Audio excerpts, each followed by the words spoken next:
Oh, Marilyn's starting to come off the rails here. Getting interrupted constantly. Okay. It's Halloween as I record this. Welcome to my channel. I thought I'd have a little fun today considering I have an upload on Halloween. We're gonna answer some questions. We're having a little fun with this hair, although it's already getting on my nerves. I can hardly breathe in this dress. Fun fact, before we get into this lovely dress, which is in very much need of like an iron or, you know, just being steamed, was actually a dress that I wore to ballroom dance, a foxtrot, many moons ago. I picked it up at a wedding store because it's a bridesmaid's dress. It was perfect.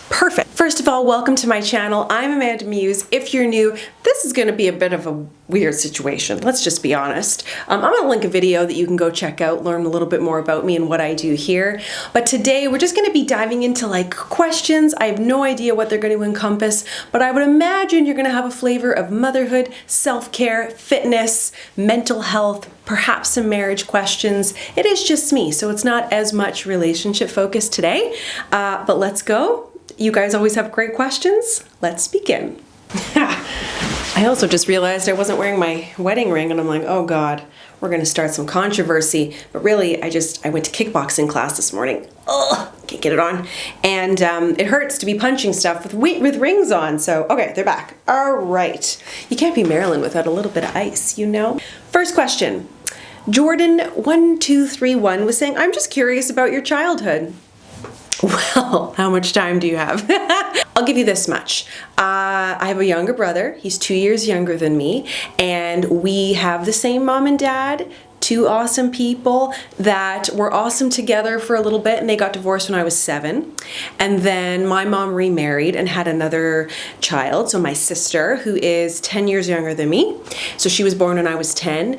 And you know, the dynamic of a blended family has its moments. Both sets of my grandparents were incredible, and I love them, and I felt very much connected to the both of them. My mom's parents when I was younger, because they died before my dad's parents did, just because of their ages. And my dad's parents I was closer to as an adult, as a teenager and adult. And I mean, close to them the whole time, but you know what I mean? I had them for longer, and I miss them every day, every single day. I think about them in some way. Every other day, it's just there's a very strong presence in my life. And so I felt like I had a lot of love. I also struggled with some stuff like anxiety. I missed school once or twice a week because of stomach pains. I very much internalized all the feelings from the divorce. Even though it was amicable, it's still very hard on children. So I internalized a lot of stuff. I was very much a perfectionist as a kid, and I try to combat that tendency when I see it in my kids. Like, nobody had actually put any pressure on me to perform in a certain way, but I know that, you know, now having gone through some therapy and things, there tends to be this thing where when the whole world seems wobbly, you want to hone in and focus on something that you can control. And I definitely was exhibiting a lot of those tendencies. I was shy, which surprises most people that know me, and probably you guys. I know that YouTubers can often come across as really outgoing, and then you meet them in real life and they're very much not. I've had that like 90% of the time. In this situation though, like, I think I'm that anomaly that is genuinely really outgoing. There's no time like the present, and I love getting to know people and I love chatting with people. But as a child, are you kidding me? I was so shy. I was so tall. I'm 5'8", but I felt like I was 5'8" since I was in 4th grade or something. So tall. I felt like I stuck out like a sore thumb. I had a lot of attention from boys, and then in turn, sort of some negative attention from girls. Like that kind of classic. Is that a trope? Like that classic messaging that can come from high school. I love to play with my brother and fight with him probably equal parts. We had fun. We did adventures. There was some tricky times with my mom growing up, but I feel like we have turned a corner now that everyone has grown and matured. But it was that part of my childhood wasn't great. And she's given me permission to talk about it, and I always hesitate to discuss certain things because it's not entirely my story to share. There's other players in it. So That mother-daughter dynamic has been tricky in the past, but I feel like we're in a really good place. Lots of playing, lots of fun, lots of laughing, but also some, side effects of divorce and a tricky mother-daughter dynamic at some points. What do you want to do once the world is normal again? From Veronica K. I just want to have coffee and drinks with people and just be super casual about stuff again. I miss going to events in the city in Toronto for creator things. I miss seeing other people who do what I do in real time. Really, I didn't realize how much I appreciated that until it was gone. I miss just big groups of people. Big gatherings. I just want to casually show up at my aunt's house in Toronto and have dinner and have it not be weird and not be so worried that, oh my gosh, am I going to catch your weird air leaving you? And then, all the things we're thinking about. But really, I miss spontaneity. Nothing is spontaneous anymore. Everything's planned out. You can't leave without a mask. It's a whole lot of, you're in it, Wider Kerr S, how do you keep the fire with your husband after so many years? I know that Dean and I have answered this question a lot as a couple, but I think my unique response at this moment is trying to stay curious about him as a partner, but also curious about myself. Because what I needed and what, flipped that switch for me when I was 22 is very different now at 36. And I find that I stay curious. I maintain a really healthy relationship with myself. I'm trying to dance around certain words because YouTube is smart, and if you say certain things, there's some of my blonde hair. If you say certain things, it will flag your video. So read between the lines, but I don't neglect myself and the time I spend solo, and in turn I feel like that encourages a healthy outlook as to what my needs are, and then we rediscover each other. That is the key thing. When you've been together for 16 years, you're gonna find moments where it's a little bit of a lull and then it picks back up, and it's like that. You cannot have expectations, I think, of so much from your partner all the time. There are times in years even when life is a little harder, like now. So I find staying curious in general is a really great outlook in life, and I keep the same outlook in my romantic life. E. Burnett, some things you're doing this year to help body, mind, and spirit transition into the colder, darker months. Girl, this time of year is always so hard for me. The big one is doing what I like. And if my body and my mind is fighting it, I just am not enjoying it, I'm out.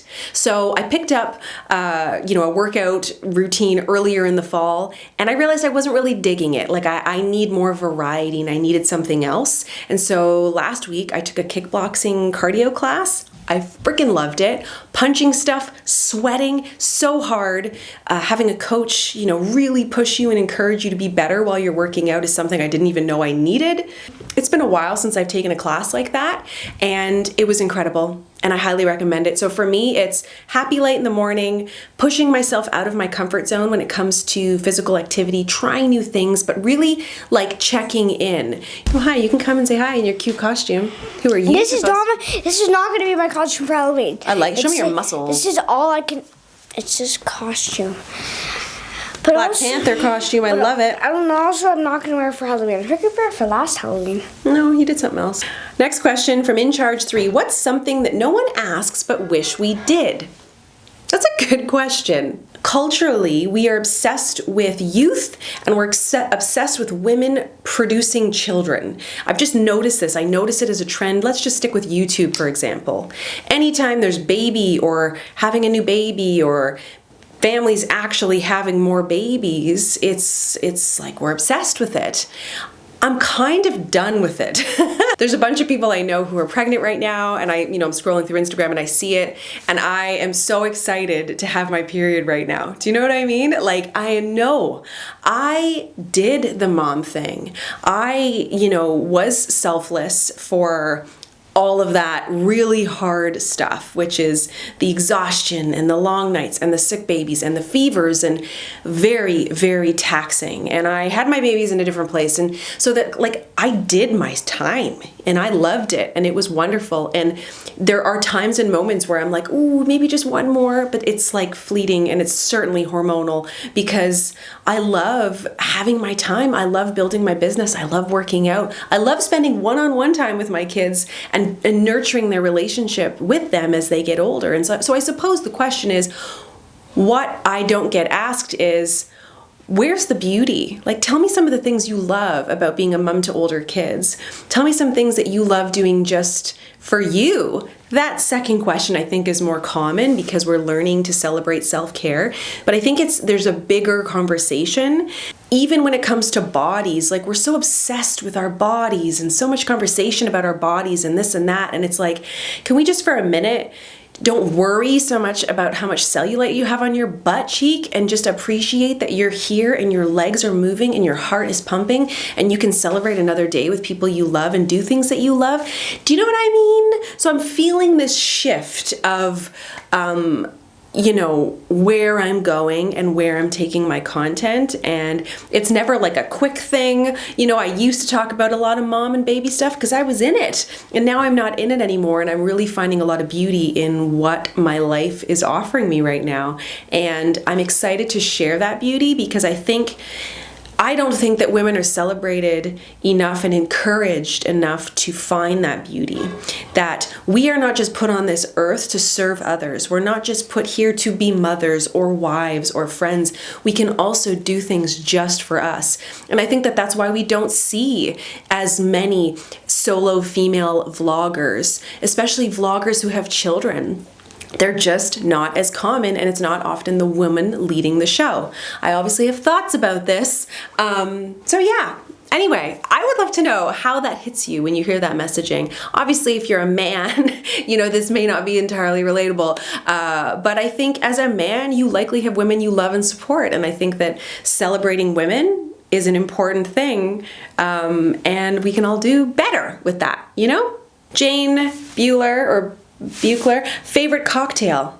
My instant response is G&T. I've always loved a G&T. I like the bitterness of the tonic, and the gin is always just like very nice and flavorful. I also I'm kind of basic. I'll take a good rum and coke. Gotta love that. But the rum's a little sweet. As I get older, that gets harder to process. Favorite food that Dean makes? That's tricky. He makes so many good things. I'm like a simple gal. I love spaghetti, bolognese sauce. That's it. Some garlic toast. I'm easy to please. Sarah was wondering, do you feel like you parent your kids the same way, or do you parent them differently because of gender and age? I think in a lot of ways it's similar. I'm silly. I'm also the disciplinarian one. I'm the one who's there's a schedule to the day. I keep everybody in line, but naturally they're different. And so what Esme needs is obviously different than what Jack needs. I find with Jack, I'm stealing the kisses and the hugs, and I get right in there. We're really physical and we roughhouse because of his age. But Esme is getting to an age where, I have to ask. I can't just go up and steal her, although I still do from time to time. But, can I give you a hug? Can I give you a smooch? Can I lay with you? I have to kind of just be more respectful of her boundaries. One is like fireworks and the other one is like a slow burning fire. And so there's just different personality types. So definitely I come in there with different energy at times, but a lot of times I'm just nuts and they love it and spontaneous. And last night, I do this funny thing, which is hard to recreate. You can't just do this in a bit, but I was scrolling through my phone and I had a series of 6 photos of Esme. So I started to narrate them about what she was thinking and saying as I'm going through the photos. We couldn't breathe. We were crying. I love to have those moments of pure giggles with my kids, and Jack and I get the giggle attacks all the time, and we just keep each other laughing. I have a lot of fun with them. They're good people. Tips and tricks for seasonal depression makes me nervous. I get really anxious about this time of year. It is always it's just brutal, and we're just at the cusp of it.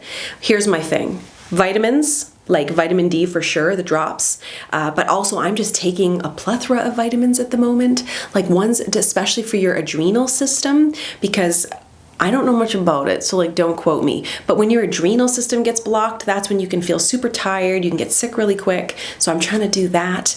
I am focusing on staying as active as possible with daily walks and then activity at least 3 times a week. At the moment it's cardio kickboxing. We'll see what else it is. I also have a treadmill in the garage. And then really forcing myself to be social, which seems opposite of how I am as a person, and it is, but I'm really used to these spontaneous adventures you have with people. That's not an option. So I need to stay on top of it. I need to touch base. I need to have Zoom calls. I need to have coffee dates. Like, I need to make this work. So just know what you like, maybe even write it down and then make it happen. It's easier to make it happen even if like you don't feel like the Zoom call, just do it. You'll feel better after. But if you dip too far low, you gotta work so hard to bring yourself back up. And that's the part I'm trying to avoid. It's like, I don't wanna let myself dip, and it's easy to dip. So, you know.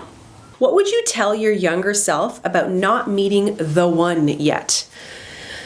You're on no schedule. Life is not about smashing through these big milestones. Choosing your partner is the part that you should be, focusing most of your energy on. But like, in the same breath, nobody's perfect and neither are you. So you want to have good expectations of other people, but you don't want them to be so high that they're unrealistic. You know what I mean? Like, if you're super lusting after a person because they're so beautiful and they're so this and they're so that, but they can't cook, they have no interest in cooking, and eating and consuming food is like a priority for you, I don't know, is that a deal breaker? Maybe, maybe not. Looks fade, baby. So even your own. Try to put blinders on as to what everybody else is doing, which I know is really easier said than done because hello, Instagram. I feel like there's a lot of people who have this life plan, do all of these things, and then they're like, boop, that guy will do, or that person will do, and they like pop them in and they just slot them into these areas that are like pre-programmed and pre-designed. To me, that is terrifying. I guess what I'm trying to say is you find a person and then a life unfolds for the both of you together. It's not like this pre-programmed thing that you're just slotting the right guy in or the right gal or the right person, Like, there should be a little magic to it. I don't know if I answered that well, but anyway, you get the idea. Zena HD, do you ever feel guilty for wanting or needing space from your kids? No, absolutely not. Coming back to what I said at the top, I feel like the time that I give them is quality. Not all the time. I have my moments, don't we all? And I'm a better person when my cup is a little fuller. If my cup is filled, I got plenty to pour from. But if I'm constantly meeting everybody else's needs but my own, first of all, what message does that share to my children? I'm not important, excuse me, No, I think it is paramount that you take care of yourself. Not in a selfish way. There are moments where you're allowed to be selfish, but there are times when, you don't have to be there all the time either, like your kids you need them to become independent. That is very important to me. I've seen people who have lost sight of who they are outside of motherhood, and it's sad. It is sad when that happens, because then there's a weird part where, the cord should be separating between child and parent, right? Nearly adult child and parent. But the parent keeps forcing themselves on their children because they have no other purpose but to be a parent. They have no other goals, they have no other aspirations, and that's a lot of pressure on children, adult children, to feel that they always need to be everything for their mom or everything for their dad. And I don't know if I'm explaining that properly, but I think you kind of get the idea. Like, you need to be a separate entity from your children, and I think that's cool. It's hard for some people, I get it, especially when everything up to this point you maybe have wrapped yourself up into these amazing humans that you get to call your children, but it's okay to start separating a little bit, Miracle 1784, have you ever done or plan on doing collaborations with other YouTubers? Yes, I know lots of YouTubers, and in my 8 years, I've definitely done collaborations. I feel like they kind of have gone by the wayside a little bit, like in the way that we used to do them. It used to be tags, and then sometimes you'd create a video and that person would upload it, and then sometimes you have them on your channel, which works out well. Obviously, not so much right now. What I find I'm doing in terms of collaborations is I will invite people onto my podcast, which PS is having a little overhaul upgrade and is coming out soon. Sorry for the break, but I find the podcast is a really easy way to do collaborations in a very genuine and authentic way because you're sharing thoughts and having a wonderful conversation. The YouTube collabs are like trickier than you'd think to work out because of proximity, because of timing, because it's hard to find other channels that do what you do, but I love it. I love the idea of collabs. So, hey, if you think I should collaborate with someone, let me know. Brianna Laurie, what's your favorite snack food and your favorite way to waste time? Oh, okay, lately, favorite way to waste time is a true crime podcast. Love it. And something even more, I've taken it up a level, is I will watch true crime documentaries on YouTube because there's a bunch of YouTube channels, didn't know this, that do these deep dives on cases just like podcasts, except now you have visuals added to it. Those are fun. I love to have lunch and like listen to those kind of podcasts and watch those docus. Big fan. Oh, I'm the worst though with snack foods because then maybe I want like a plate, like a platter with some crackers and some cheese and like a, you know, like a spicy kind of marmalade, red chili pepper spread and some boursin cheese and some salami. Like I do love me a platter. So I'm a little bit bougie. Nichelle, how do you distract, you know, when anxiety is an all-time high? That's a very good question. I distract with, I love walking. I love doing puzzles, like regular old puzzles or those like 3D or 5D diamond puzzles. Those are very fun. Podcast. I'm good at distraction. I'm not good at rest. So I'm trying to be good with rest, but I do need to be busy with my hands and doing something to distract my very, very busy, active brain. Lynn Marie was saying, do crime podcasts ever make you nervous when you're out walking in the evening? Kind of, but like a good nervous energy, like makes me walk fast. I also carry a couple of things on my person where like you wouldn't want to jump out at me because you're probably going to get hurt. I don't want like the internet coming for me about what it is that I'm carrying and whether it's legal or not legal, but I carry stuff. Okay, that's it. I'm gonna wrap it up. This was fun. Thanks for being here. Subscribe if you're new. I will see you on Tuesday with another video. Bye guys. Happy Halloween. Be safe. Have fun. Woo!